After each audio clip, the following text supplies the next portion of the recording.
Hi FlossTube Stitchers. This is not the new shop model that I thought I was going to show tonight, but with everything that's been going on in our country for the last few weeks, I thought it would be appropriate. That's all I'm going to say. This design is by Sweet Wing Studio. It's called Give It to God. It's on loan to us from one of our local customers, Lynn Saloy. She changed it to shades of plum and lavender to match her own bedroom. I think the original was in blue. And I do have more charts coming next week if anyone is interested and thinks it might help them. All right. And then, because it's almost October, I thought I'd better start showing you some more Halloween vintage stitches. The first one I ran across recently. I actually started decorating for Halloween earlier than normal. I didn't decorate last year, and I hadn't decorated for a number of years. So I looked back at my photos from 2023, and I found some things that weren't included in that video. So I thought this would be new to show you. And it's a Pine Mountain design, but it wasn't a kit. This is a free chart. It's actually one of the charts that I sent this month with anybody's orders or the Atomic Ranch Fabric Automatic. And it came as a little half sheet chart like that. I printed it on orange back in the day just to be festive. And it was from 2004. And then I believe we purchased a number of the pillows at that time. So when I got it out of the bin, it was a little wrinkled across the middle. And I think it was because the pillow wasn't stuffed, quite as full as they sometimes are.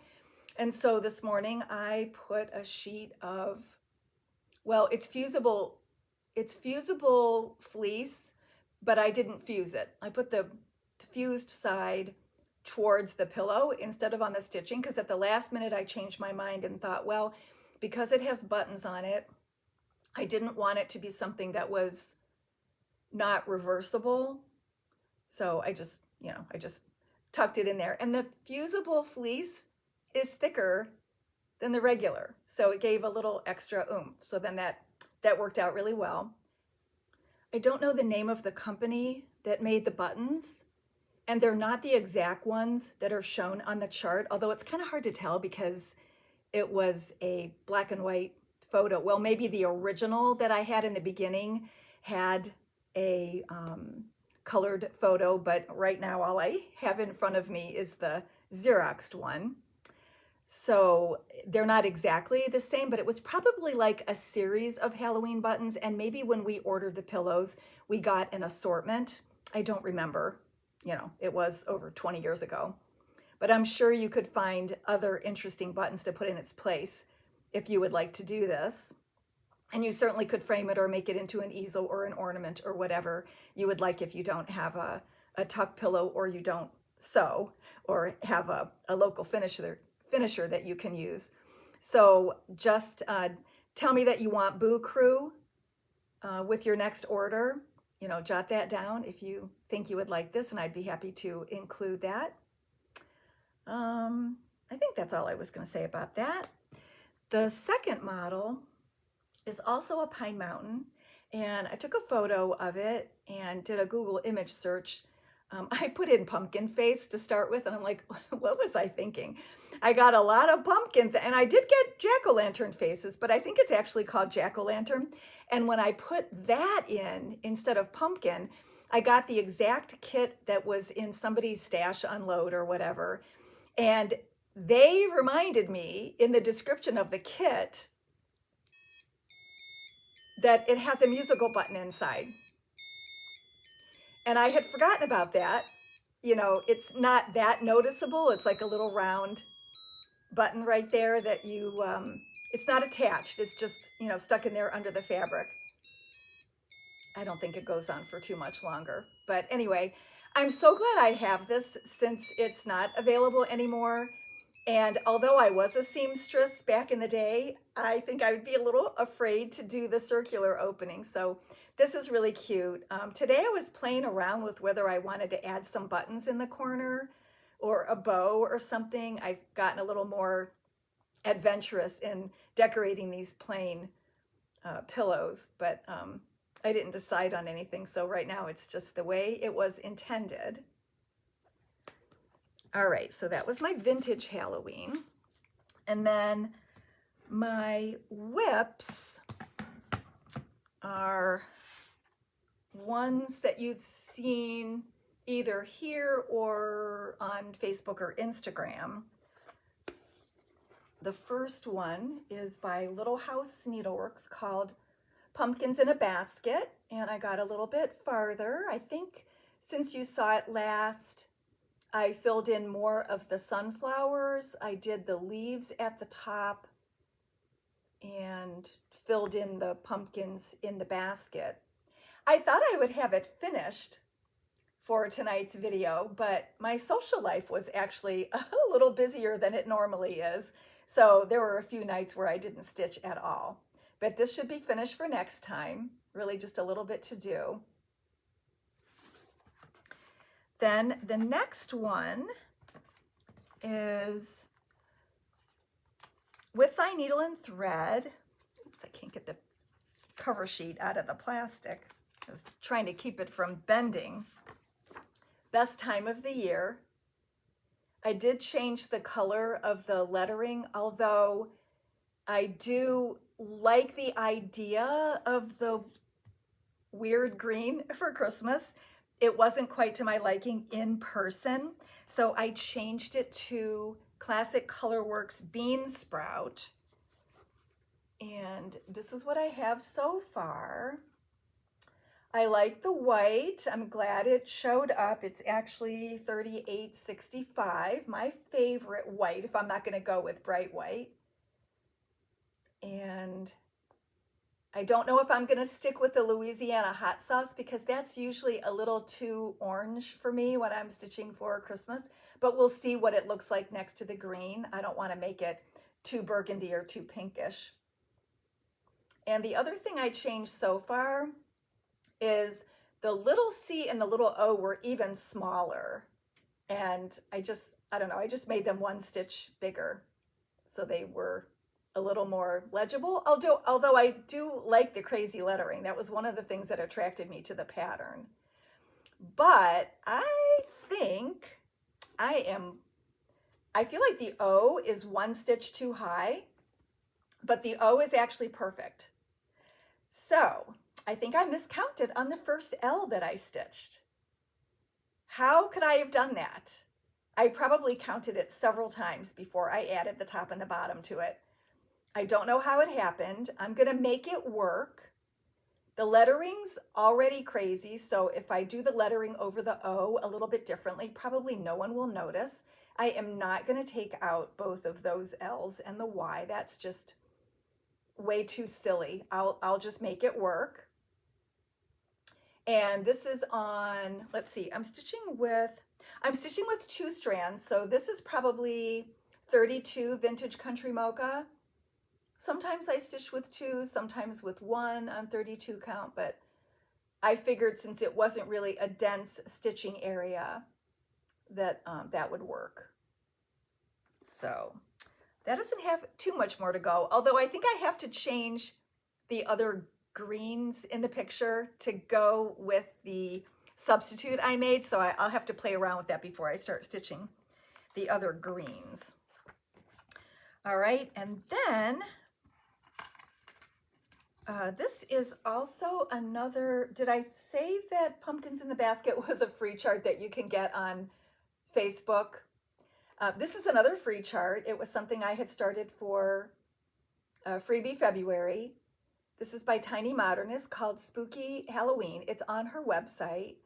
You can either download it and print it, or you can just work right from your device. I tend to work right from my photo library on my iPad. So obviously this is a different color than what they showed. This is 28 cast shell from Bestitch Me called Gray Magic. I had this long scrap left over after custom cutting for a few stitchers. And I thought, oh, this would be good for a couple Halloween smalls. And the word Halloween and the border is done in a dark green. And it doesn't look green to me, although you can tell it's different from the black, but it doesn't really look green. And it didn't bother me at first until I got to the bottom and realized that the same color is done for the grass. Sorry, I don't have the picture right here, but it has a cat and some grass, and then the rest of the border and some yellow stars. So I didn't think it was necessary to get the picture out. So from the last time I worked on it, I added, I almost finished, well, I added the gravestones, but I didn't finish one of them. And I added the pumpkins. They just need their stems. The yellow moon and the orange pumpkins were done in 2 shades of a much lighter pumpkin-y squash color that were almost identical, which sometimes happens when it is a computer-generated chart rather than it being stitched.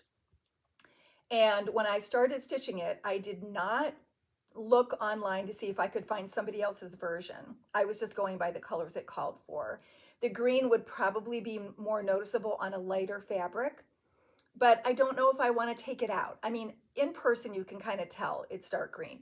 But the grass at the bottom, what I'm thinking of doing to make it look a little different and to stand out a little more is to take a slightly lighter shade of the green from the same DMC family and putting a strand of each in my needle and stitching the grass. And then I'll just do the bottom border in the solid darker green. So we'll see how that works.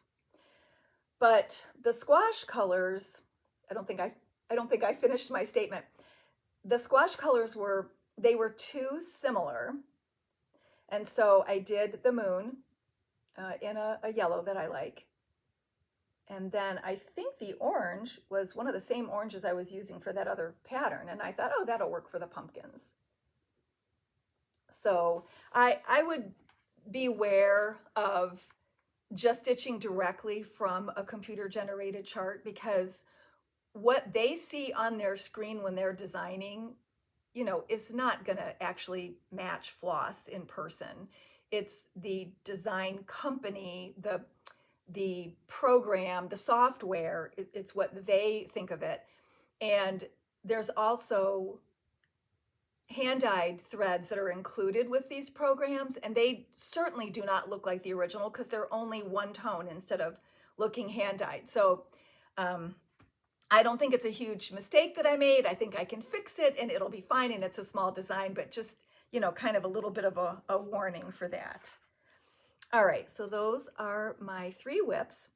Then I had a fully finish. So I've been reorganizing my craft room, you know, for like over a year now. But as I go through each older bin or box or tub or whatever, or bring something up from the basement to store in the craft room, I keep finding these things that I forgot I stitched. So I found this piece recently and it was all ready to go into the frame.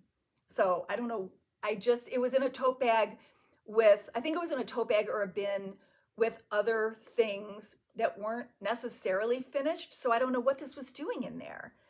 But I had stitched a Black Kitty from the Bent Creek series called The Littles. And they're just little 2x2 designs. I've done a few of their other ones too. I don't remember who the frame was from. I don't even know if this company is still in business. I don't think it was an Eastside, although I know Bent Creek used Eastside a lot. I don't know if this is a molding that's still available, but anyway, today, real quickly, I just cut myself a piece of mat board that fit, giving a little bit of allowance to fold the fabric over, and I just used double stick tape to hold it in place. Then, because it was a little more shallow, I probably could have done it on foam core, but I don't like to cut foam core myself. I like to have Bonnie cut it on her machine rather than doing it by hand. And I thought, oh, I'll just do the foam core or the mat board instead. And so I wasn't going to put paper on the back. I was just going to use more mat board. So I cut 2 more pieces of mat board, one the same size as the first one. I'm making this more complicated than it really is. And the third one was just big enough, just small enough, however you want to look at it, to just squeeze it in the back so that it holds everything in place. So now you can see what I'm talking about. I did the last corner, I had to use something blunt to just push it in. And it's not going to come out. It's totally stuck in there, but yet I could get it out if I wanted to redo the piece. I'm not going to put, hardware on the back or anything. I'm just going to either put it on a tiny easel or tuck it in someplace where it stands up by itself. So I was really glad to have this. It was kind of a surprise, and it was a really quick finish. And so that's Black Kitty from the Littles. And I have more of these coming next week as well. Okay, so that was my fully finish. All right, now I'm going to put in a video of the Pirate and Robin hand-dyed cotton floss that we got recently.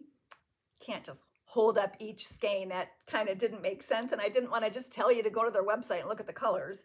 But I took a little video of each row, and I know that you can't see all of the names of the floss. I hope I did it slow enough that maybe if you saw a thread that you liked, you could kind of figure out what it might be. They're in alphabetical order, and there's 2 videos. The first one is their tonal or solid line. It's still softly over dyed, but it's not crazy like I call some of the colors.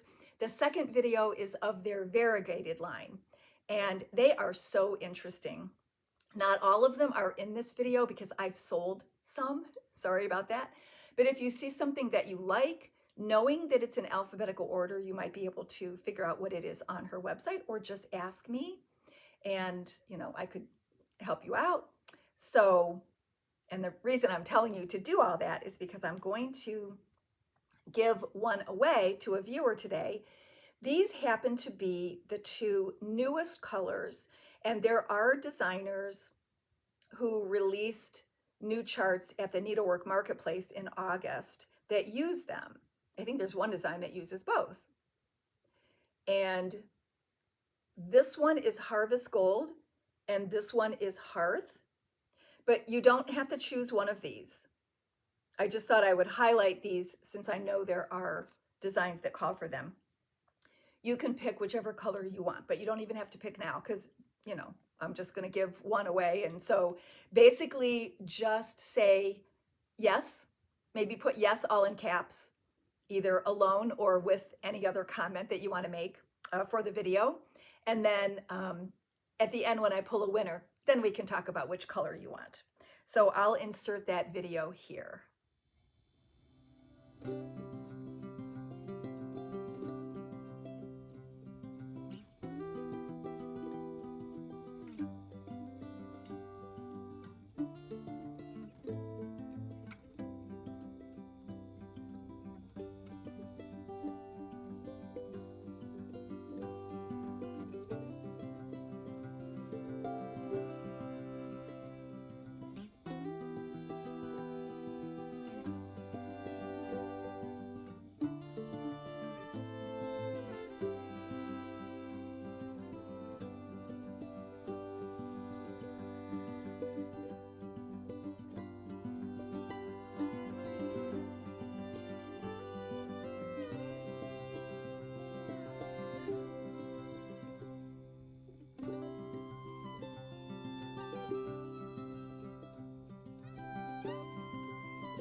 Alrighty, now we're on to the automatics that we got this week. The first one was Atomic Ranch. Let me see if I can use this board to help me, because the top one tends to flop over. These are the 3 counts that I have remaining after all of the customers have been satisfied with their automatic. The bottom one is 16 Ada, and it happened to be the lightest. It's called Terracotta. The next one is 20 count, and then the one on the top is 36 linen. It is available in all counts, but since I have people that previously had claimed them, this is all I normally have left, but they could be reordered if you like it. And I also got a phone call from Mike at Atomic Ranch that our trunk show for October should be arriving next week, so I should be able to show that to you next Sunday. And I ordered it especially for our tour to stitch, because fabric always does really well with customers, and it's a way for us to have a ton of fabric at one time, knowing that we can send back what doesn't sell.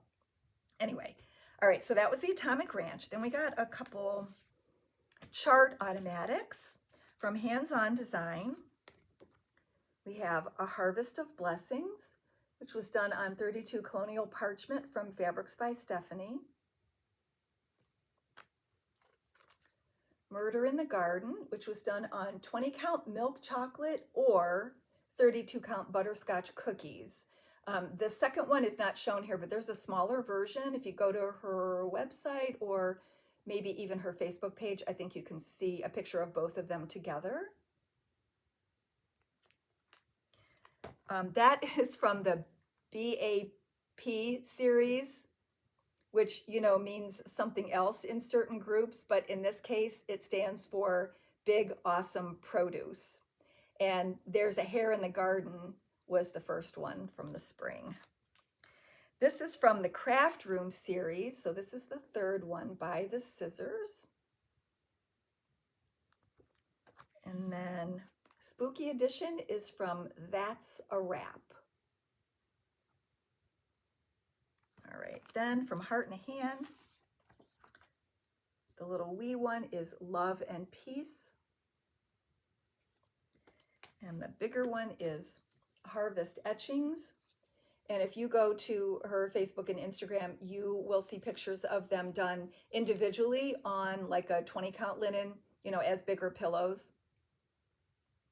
And this was done on 36 count winter woolens from Seraphim.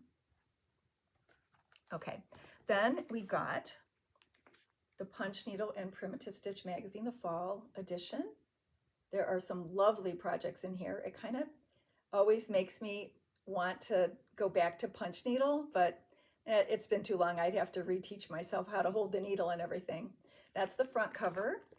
This is the back cover. And although there were several in here that I think I'd like to stitch, I'm definitely going to do that one. I love all of Teresa's word designs. And she's had, I don't know, 4 or 5 so far from Shakespeare's Peddler. I just love that.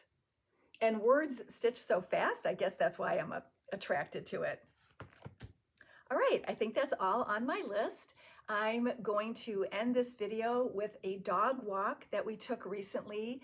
It's a combination of the Brunswick Lake Park, which is right across the street from where my dad lives at Danbury Senior Living. And it now connects to another park that we used to go to all the time with previous dogs called Plum Creek. You won't know the difference, but it's nice that both parks connect now, so we don't have to drive as far to get to the other one. And I said the next time we go, we're gonna take our dog stroller with us so that we can do a longer walk and the dogs won't tire out so quickly, because they have little legs. So please enjoy that, and we will see you next week. Thanks for watching. Bye-bye.